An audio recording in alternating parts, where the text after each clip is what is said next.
So the Office of the National Security Advisor, that is Ribadu's office, has actually agreed and accepted that they armed Bororo Fulanis with AK-47. So there are some problem with this. You know, before we reported about how these people were arrested by the military in Kwara State amidst the insecurity that is disturbing the state. Now, number one, even Ribadu himself don't have the power to carry AK-47.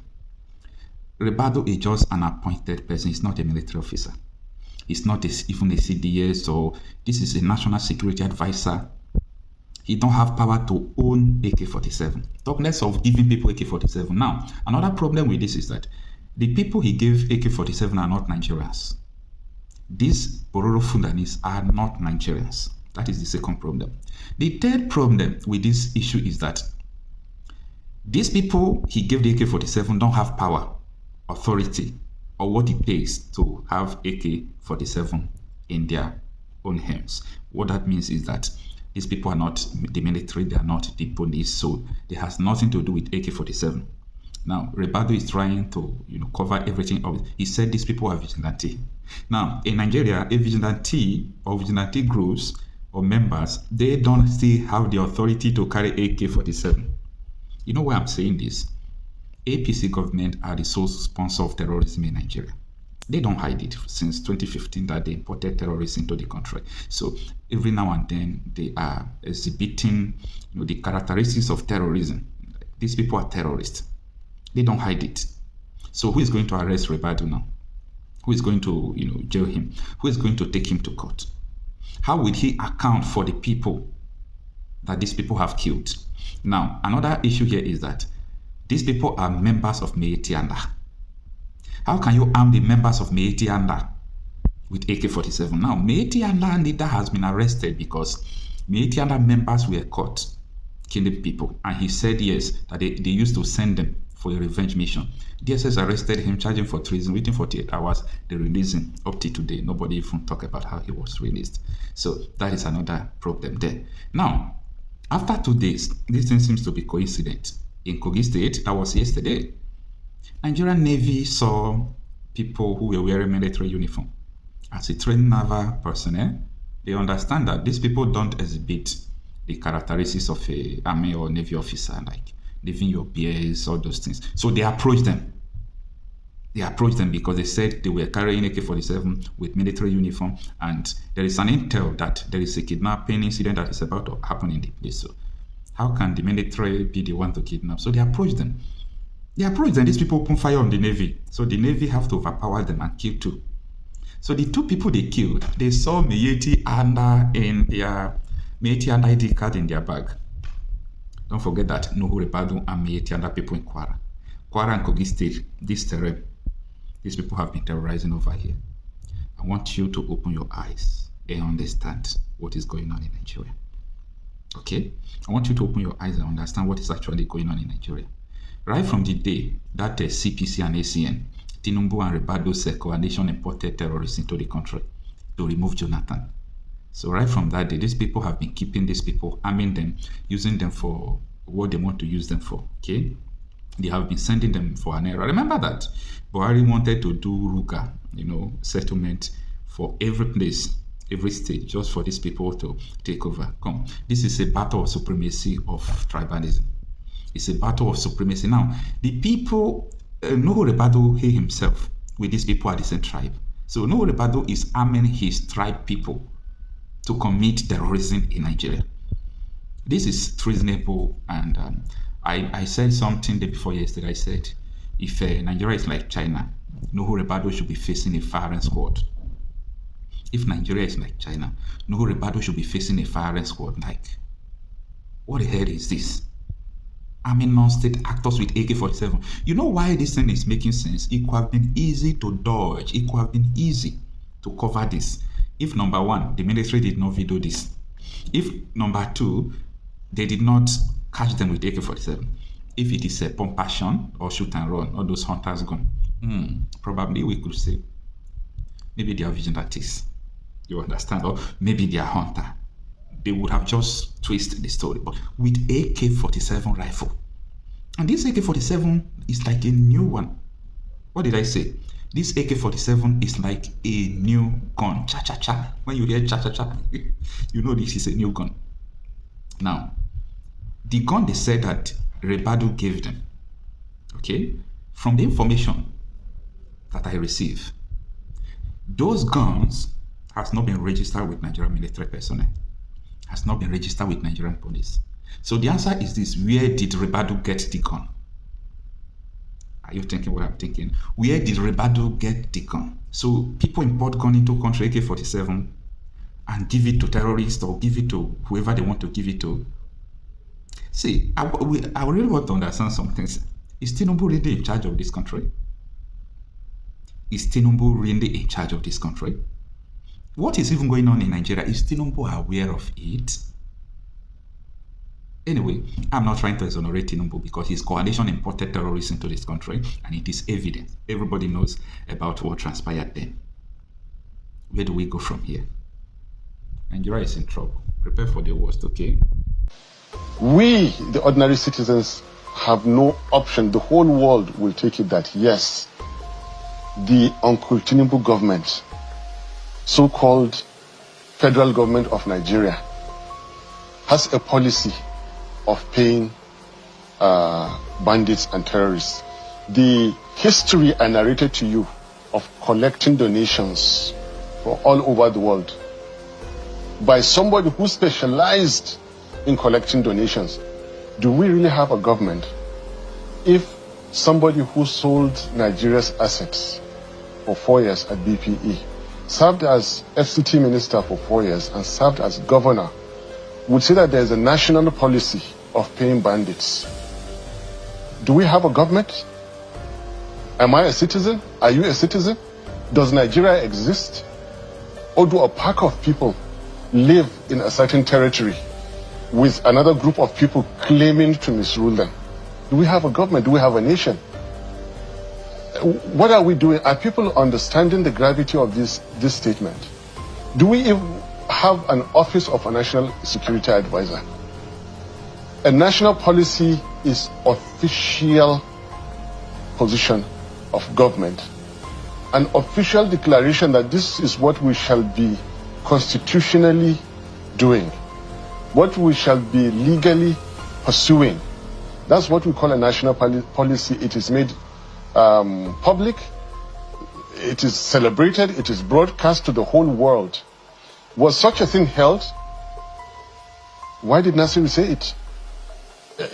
If the office, so-called Office of National Security Advisor, will take this statement with levity, then Nuhu Ribadu was never a policeman. He is not a qualified lawyer. He should not be in that office. What would you say he should be doing? His office has reacted to this. That is not a reaction. If you were at the NSA, what would you be doing? Nasir should be writing some comments by now, some statements to the police, to the courts. If the position of Nigeria, the so-called APC government of Uncle Tinubu, if their official position is to be compensating bandits, paying bandits, then we don't have a nation. So your inference tonight is that whatever Malam Nasir has said in that respect, which we play back, yes, it is not true. The government of the day should be taken more seriously. Yes, and so long as it passes by with the so-called, what you call, reaction of the answer, then it is true. And I tend to agree that it could be true. But if for example, I was going to ask before this one, yeah, another almost 8-year governor of Bororo State said that there are informants of terrorists in the Nigerian military and among Nigerian politicians, and it is official. You have the evidence. Before then, there was another politician who again said that bandits and terrorists were brought into Nigeria pre-2015 election.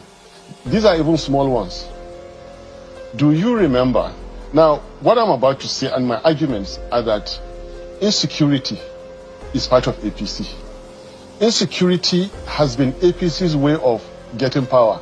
Insecurity has been part of APC's way of staying in power. Is that fact or just your opinion? That is my candid, firm opinion that is being strengthened by the kind of unfortunate comments like that of Nasiru.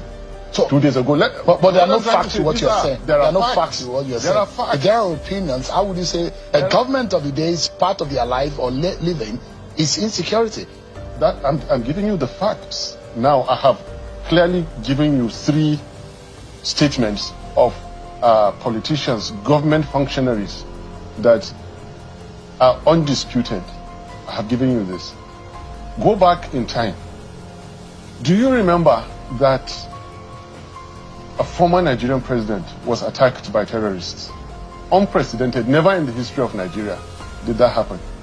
Do you also remember that I made a passing statement on that in 2022, which, as usual, people didn't take seriously? Why did some young men in the forest in the northeast, what business do they have? When Nigerian leaders leave, they are liked, they are loved, they are forgiven all their errors and everything. This one they followed and tried to kill him. Why did that happen? What happened in all the donations leading up to 2015? Why decide to come back and run in 2015 after crying and telling the whole world you're no longer content? What was the link with North Africa? What was the link with Muammar Gaddafi? He's not alive, but others are alive to say it.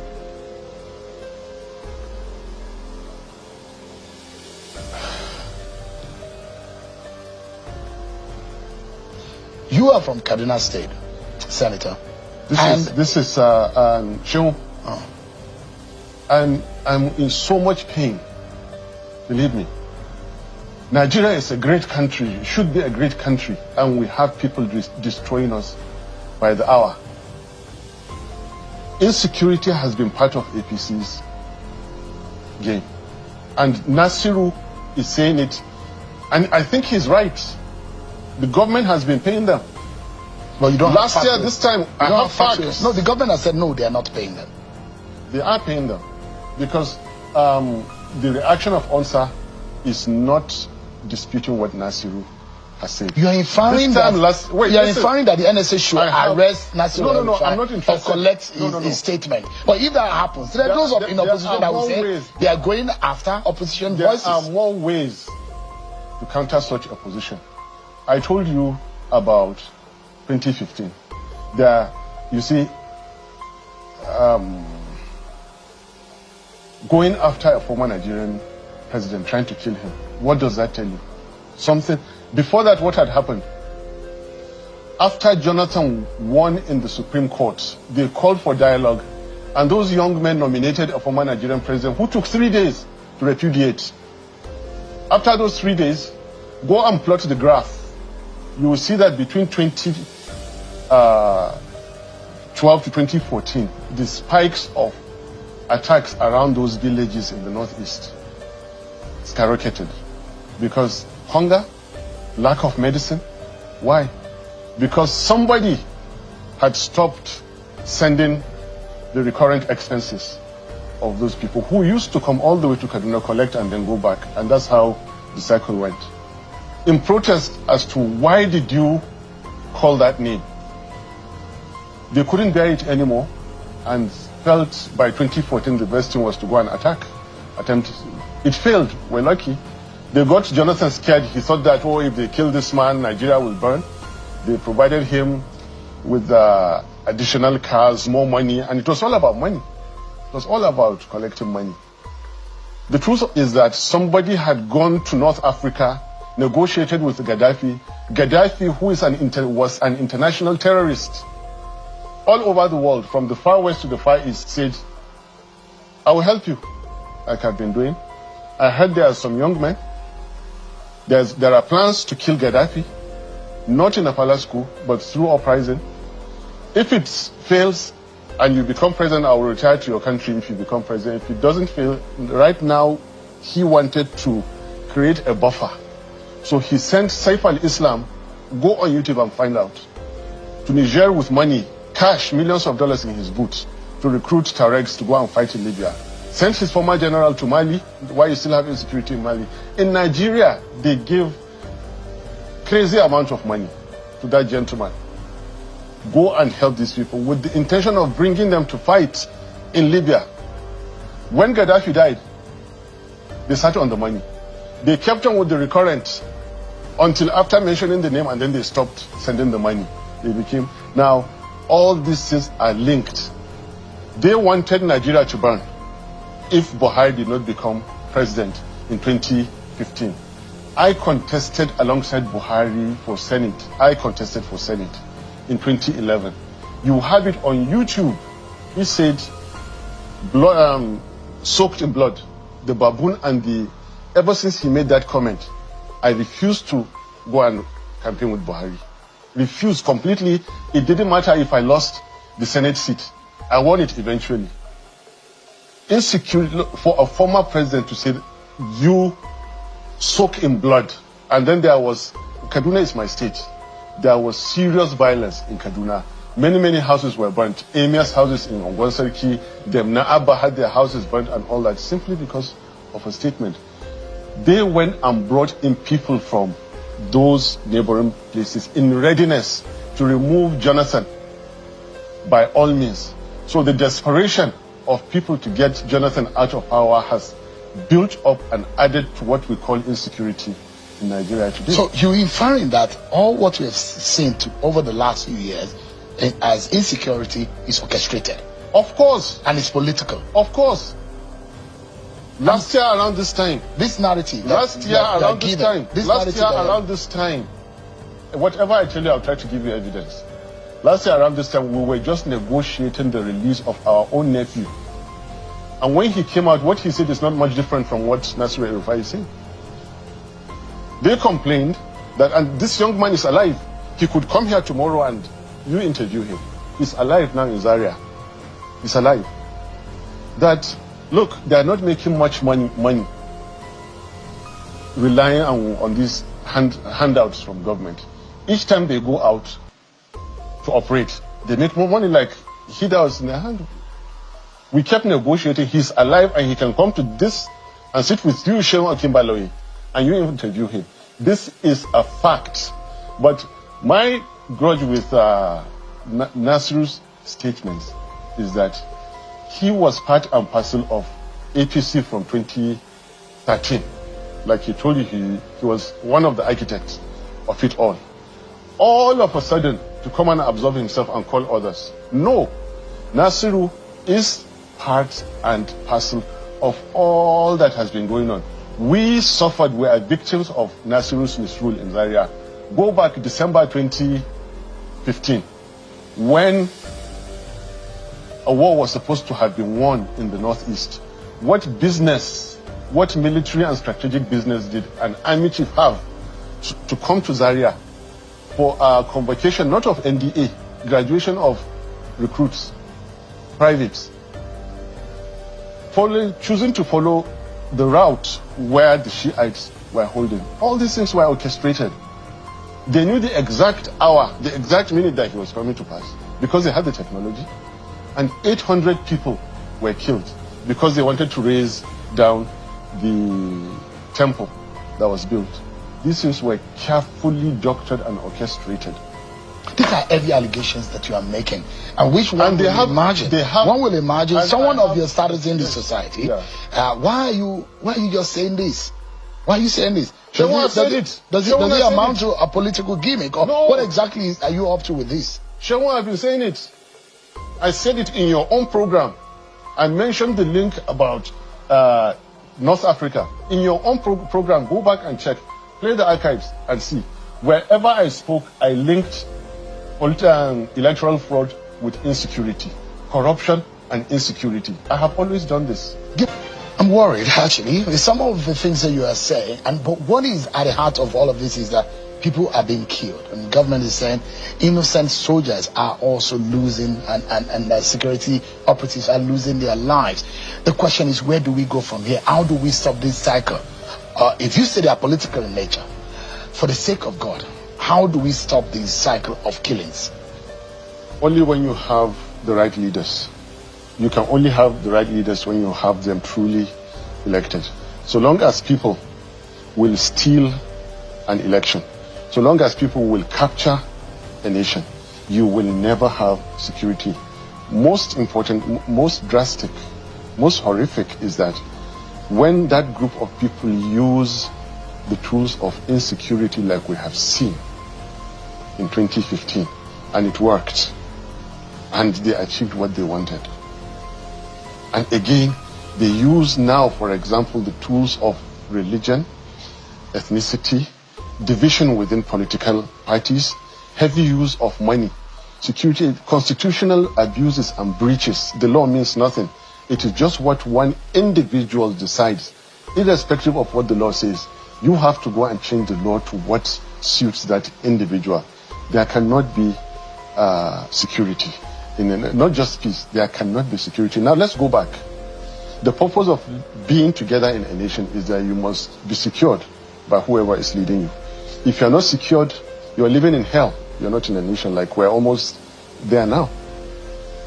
If that is the purpose, and you have someone who served as 8 years as a governor in one of the federating units, to come and say that it's a policy of the government to reward, because pay is reward, to reward terrorists and criminals. And the history of these people who have been in power, including the governor who said it, is that it is consistent with what he claims now to be doing. And that government is still ongoing. They still have another 2 years to go. We, the ordinary citizens, have no option. The whole world will take it that, yes, the Uncle Tinubu government, so-called federal government of Nigeria, has a policy of paying bandits and terrorists. The history I narrated to you of collecting donations from all over the world by somebody who specialized in collecting donations, by somebody whose entire political game, presidential contest, was because there was no way to sustain the ecosystem around him. They have to contest elections every 4 years. So even after 2011, they must contest elections, especially with the kind of money that people of like the same El-Rufai was bringing to contest. There can be no security for us ordinary citizens of Nigeria so long as you have electoral heist, underwritten, guaranteed by the kind of money and fraud that is taking place now. One single contract of 15 trillion naira extra, if I say judiciously, extra legally awarded. You cannot, you and I ordinary citizens will continue to live in a country that is close to hell, because it is close to hell. Last year, our family got together and rescued one of our nephews. Every day, you like to ask for evidence. The evidence is with you people in the every day. Villages and villagers are sacked from their villages, killed, carted away. Human beings are traded on the commodity like bags of rice that we like talking about. The standard price of human life now is out there. And you have a so-called government that are basking in the fact that they stole 2023 elections, and again that no one can stop them from taking 2027 again. Before then they go and remove the Northeast and the Northwest from the Federation and allow the other units to go on their own. I will come back to that in some other setting. There is no peace, there is no security for us living in close to hell. So long as these people are worshipped, continue to be worshipped by psychopaths, telling them what they are doing is right. They are buying politicians who are jumping ship to join APC and give them the falsehood that they are doing well. There will be no security in that. It will continue to fail. Right. They are getting closer to Abuja. They are getting closer and closer and closer to Abuja. This insecurity we're talking about. So long as the president the so-called president is aloof with the realities on ground and has a so-called vice president who has been reduced to just going for wedding ceremonies, burial ceremonies.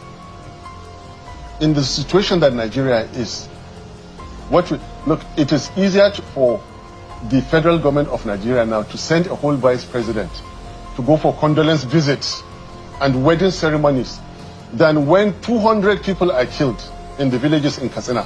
52 were killed 2 days ago. He didn't go. But we're totally out of time because